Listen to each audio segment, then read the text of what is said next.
Viewers, গত video টিউটোরিয়ালগুলোতে আমরা দেখলাম যে কিভাবে ওয়েব পেজের মাঝে ইমেজ নিয়ে আসতে হয়, ইমেজের হাইট এবং উইডথ ফিক্সড করতে হয়, লোকেশন পাথ, এই বিষয়গুলো আমরা গত টিউটোরিয়ালগুলোতে জানার চেষ্টা করলাম। তো আজকের টিউটোরিয়ালে আমরা যে বিষয়টি জানবো সেটি হচ্ছে element in HTML web page. তো আজকের এই বিষয়টি মূলত আমরা অনেক বাংলাদেশে ওয়েব ডিজাইন শেখাই, অধিকাংশই এই এলিমেন্ট সম্পর্কে শেখায় না বা বুঝায় না। That's not recommend.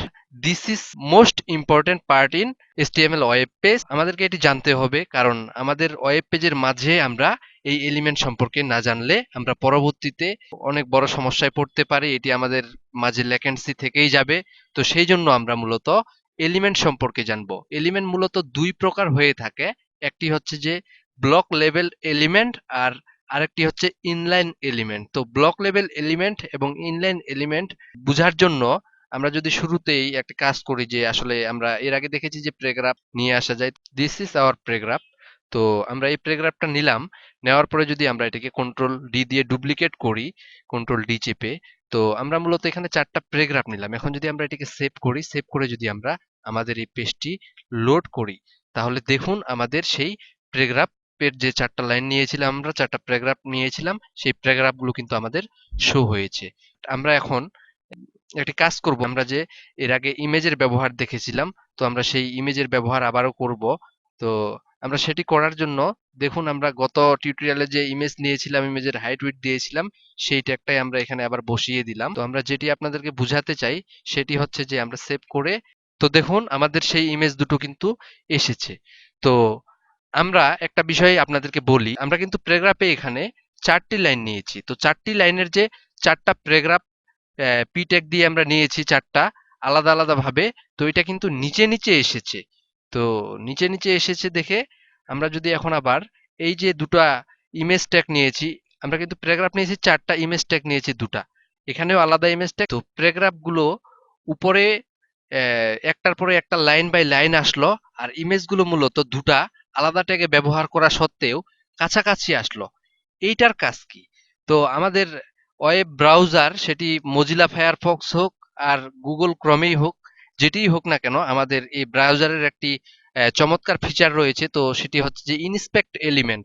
আমরা যদি আমাদের এই প্যারাগ্রাফের উপরে, ধরুন যে আমরা এখানে এই প্যারাগ্রাফের উপরে আমরা যদি রাইট বাটন ক্লিক করে এই ইনস্পেক্টে ক্লিক করি, তাহলে আমাদের যে ট্যাগগুলো আমরা মূলত এই নোটপ্যাড প্লাস প্লাসে যে এই প্যারাগ্রাফগুলো নিয়েছি, এগুলোই মূলত আমরা কিন্তু এখানে দেখতে পাবো। এই যে দেখুন, প্যারাগ্রাফ নিয়েছিলাম, দিস ইজ আওয়ার প্যারাগ্রাফ।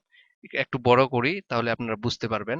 এই যে উপরে উঠাইলাম, তো প্যারাগ্রাফগুলো কিন্তু আমাদের এই যে এসেছে দেখুন, 4টা প্যারাগ্রাফে এসেছে। পরে কিন্তু ইমেজের যে ট্যাগগুলো নিয়েছিলাম আমরা, সেই ইমেজের ট্যাগগুলো কিন্তু এখানে এসেছে। দেখুন, আমরা প্যারাগ্রাফের এই লাইনটাতে যখন মাউসটা নিয়ে যাচ্ছি, তখন কিন্তু এটি ফুল র্যাব হচ্ছে। এই যে দেখুন, মূলত এই স্ক্রিনের বাম থেকে ডান পর্যন্ত ফুল র্যাব হয়েছে।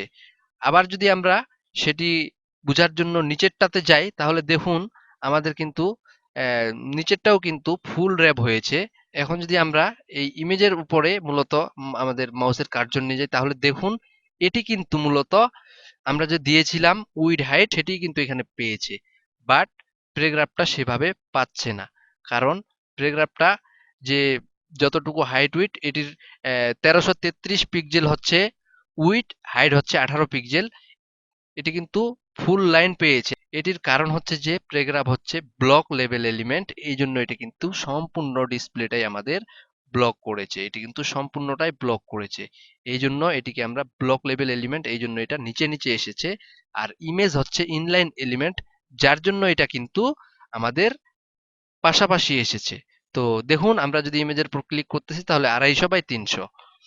ইমেজ হচ্ছে ইনলাইন এলিমেন্ট, যার জন্য এটি পাশাপাশি এসেছে। এক কথায় যে প্রথম ইমেজটার পরে এখানে ফাঁকা জায়গা ছিল দেখে ইমেজ যে ইনলাইন এলিমেন্ট, সেই জন্য সে এই যে স্থানটা ফাঁকা পেয়েছে দেখে এখানে ঢুকে গেছে। তো সেটা বোঝার জন্য আমরা যদি আরেকটা কাজ করি, আর একটু ডিপে চলে যাই, ধরুন যে আমরা এই প্যারাগ্রাফটাকে কপি করছি, করে ইমেজের পরে আমরা এখানে পেস্ট করলাম, করে যদি আমরা এখন আমাদের লোরাম ইপসনে চলে যাই। আপনারা জানেন যে লোরাম ইপসন আমাদের প্যারাগ্রাফ নিয়ে আসার সাইট। তো আমরা লোরাম ইপসনে যাই, যদি এখানে ক্লিক করি, আমরা এখান থেকে বড় একটা প্যারাগ্রাফ নিব। পেস্ট করে দেওয়ার পরে আম, আমরা যে ইমেজটা নিয়েছিলাম, ধরুন যে আমরা এই ইমেজটাকেই আবার এখানে কন্ট্রোল সি দিয়ে কপি করে এই যে এখানে আমরা পেস্ট করে দিচ্ছি, দিয়ে যদি আমরা সেভ করি, তাহলে দেখুন আপনারা আমাদের যে দেখুন আমরা যে আমাদের প্যারাগ্রাফের মিডিলে ইমেজ দিয়েছিলাম, ইমেজ যে ইনলাইন, সেই জন্য সে ব্লক লেভেল এলিমেন্টের ভিতরেই যে জায়গায় তাকে দিয়েছি সে জায়গায় সে কিন্তু চলে এসেছে। বাট এটি কিন্তু উপরেও হতে পারতো বা নিচেও হতে পারতো, সেটি কিন্তু হয়নি।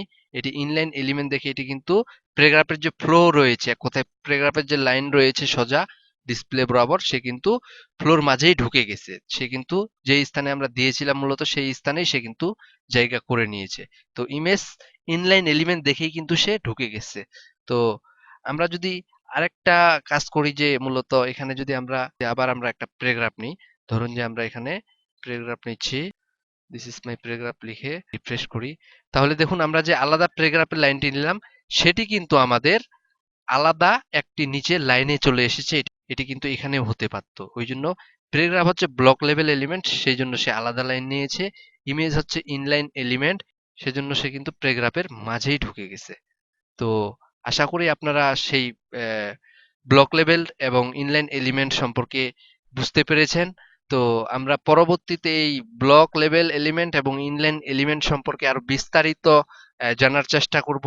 তো আগামী পর্বের সেই ভিডিও টিউটোরিয়ালগুলোর আমন্ত্রণ জানিয়ে এখানে ইতি টানছি। ভালো থাকবেন, সুস্থ থাকবেন, খোদা হাফেজ।